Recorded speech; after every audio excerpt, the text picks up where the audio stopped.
3 कृषि कानूनों के खिलाफ पिछले 1 सालों से जो धरना प्रदर्शन चल रहा है, आज उसका 365वां दिन है और पूरा 1 साल होने पे जो है किसान जो है आज विजय उत्सव मना रहे हैं। और उसी क्रम में जो है आज जो है किसान जो है यहाँ पे भाटी चोखे का प्रोग्राम था, जो जायस मंडी है जनपद अमेठी में, वहाँ पिछले 1 सालों से धरना प्रदर्शन चल रहा है। तो आइए हम बात करते हैं संजय जी से। संजय जी बताइए कि पिछला जो 1 साल रहा किसानों का वो कैसा रहा? बहुत संघर्षमय रहा जी, और बड़े हमारे ऊपर लांछन रहे जी, आरोप रहे जी, और सरकार तमाम तरीके से उसने हमको हतोत्साहित करने की कोशिश की जी, बदनाम करने की कोशिश की, तमाम आरोप मढ़े, लेकिन हम लोग इस संघर्ष में डटे रहे और जी, उनके सारे जो भी आरोप थे जी, और जो भी लांछन थे वो जी, सब खारिज होते चले गए। अंततोगत्वा सरकार को ये समझ में आ गया कि अब हमको पीछे कदम करने पड़ेंगे, और जो हमारे प्रधानमंत्री मोदी जी हैं उन्होंने कृषि कानूनों को वापस लेने की घोषणा की। जी। तो कृषि कानून तो अब वापस हो गया है, तो आप लोग धरने पे बैठे हुए हैं क्यों? देखिए, कृषि कानून जो है जी, उसको हम लोग अवधी भाषा में कहते हैं कि झांखर। तो सरकार झांखर रूंधी रही। अच्छा। जैसे हमारा किसी से झगड़ा हो जाता है गांव में, हाँ, हाँ, तो वो हमको रास्ते में न जाने पाए, अपने खेत में न जाने पाए, घर में न जाने पाए, हाँ, तो वो आदमी झांखर रोन देता है। तो झांखर जैसे रोन दिया तो हमारा रास्ता बंद हो गया। तो अभी हमारा जो सरकार का झगड़ा था वो खाली झांखर हटाया है सरकार ने जी। बाकी लाभकारी मूल्य की जो लड़ाई है वो किसान बहुत दिनों से लड़ रहे हैं। एमएसपी की, हाँ, एमएसपी लाभकारी मूल्य की लड़ाई जो है किसान बहुत दिनों से लड़ रहे हैं जी। लाभकारी मूल्य की अभी तो बात नहीं है। अभी तो न्यूनतम समर्थन मूल्य जो सरकार तय करती है जी। अभी पिछले सीजन में 2200 रुपए गेहूं का दाम राष्ट्रीय कृषि मूल्य आयोग ने तय किया था जी। और सरकार ने गेहूं का एमएसपी जो तय किया वो घाटे पे तय किया जी, 1968 रुपए जी, जी। तो सरकार की जो एजेंसी है जो दाम बताती है, सरकार पहले उसमें घाटे पे तय करती है कीमत, और उसके बाद सरकार कुछ ही लोगों को खरीदती है। उत्तर प्रदेश, पंजाब में, हरियाणा में खरीदा जाता है, उसके बाद थोड़ा सा उत्तर प्रदेश में खरीदा जाता है, थोड़ा सा मध्य प्रदेश में, बाकी पूरे देश में, ना बिहार में ना बंगाल में, वहाँ पर किसानों का कोई भी गल्ला एमएसपी पे नहीं खरीदा जाता। तो वो खुले बाजारों में औने पौने दाम, बाजार में अभी हम लोग वेस्ट बंगाल से आ रहे हैं, वहाँ 1100 और 1200 में किसान धान बेच रहा है जी। बिहार में भी यही अवस्था है कि किसान जो है 1100, 1200, 1000 रुपए में धान बेच रहा है।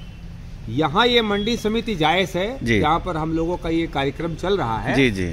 यहाँ पर 1940 में तो सरकारी क्रय केंद्र पर धान बिक रहा है जी, लेकिन बागल में जो आढ़तिये बैठे हुए हैं उन आढ़तों पे 1300, 1200, 1500 के धान बिक रहा है। तो किसानों की जो लाभकारी मूल्य की मांग है अभी वो पीछे पहले थी, अभी उसकी बात नहीं हो रही। अभी तो सरकार से सिर्फ ये बात हो रही है कि जो आपने रेट तय किए, सरकार कह रही है कि एमएसपी थी, एमएसपी है और एमएसपी रहेगी जी।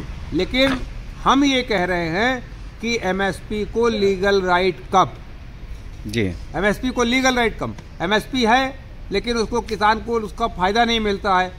इतना महंगा डीजल हो गया, इतनी महंगी जुताई हो गई, खाद की कीमत बढ़ गई, बिजली का बिल बढ़ गया, लेबर बढ़ गई, और धान 2016 में जब 8 अक्टूबर 2016 में जब मोदी जी ने नोटबंदी की थी उस समय धान की कीमत 1300 रुपये बाजार में थी, और आज भी 2022 में मोदी जी ने कहा था कि किसानों की आय दोगुनी हो जाएगी, और अब केवल 14 दिन बचे हैं 2022 आने में कि कृषि लागत बढ़ गई है, 2 गुना हो गई है, और धान किसान 1300 में 2016 में उन्होंने घोषणा की थी कि 2 गुना हो जाएगा, आज भी धान 1300 में बिक रहा है। तो जो मूल लड़ाई है, 2 गुना लागत होने के बावजूद भी अगर 1300 में धान बिक रहा है तो मोदी जी के हिसाब से आज कम से कम 2600 में धान बिकना चाहिए था, और सरकार ने मूल्य ही उसका 1940 तय किया है एमएसपी पे, लेकिन किसान जो है उसको 1300 और 1200 और 1400 1500 में बेचने में मजबूर है। तो ये लड़ाई है कि एमएसपी की कानूनी गारंटी दीजिए।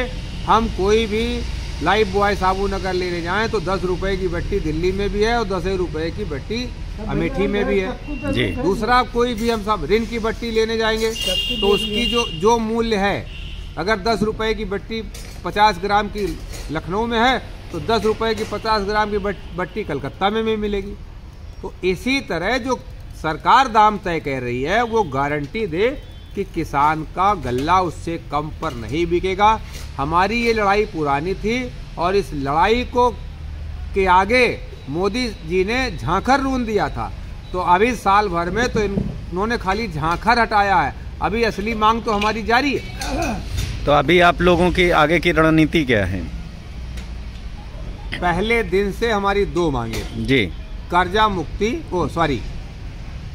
काले कानून वापस लो और एमएसपी की कानूनी गारंटी दो। काले कानून तो वापस ले लिए सरकार ने, काले कानून वापस ले लिए, और किसानों के हत्यारे अजय कुमार मिश्र उर्फ टेनी जी,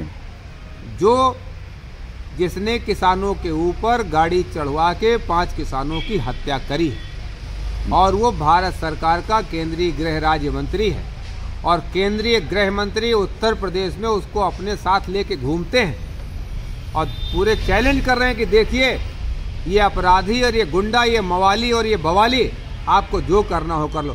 तो ये जो चिढ़ा रही है भारत सरकार और गृह मंत्री, तो सबसे पहले टेनी की बर्खास्तगी सबसे बड़ा मुद्दा है जो किसानों का हत्यारा है जी, और उसके साथ एमएसपी की लीगल गारंटी तो पहले का मुद्दा है जी। तो ये थे हमारे साथ संजय कुमार जी, जो किसान आंदोलन के 1 साल पूरे होने पे हमसे बात कर रहे थे।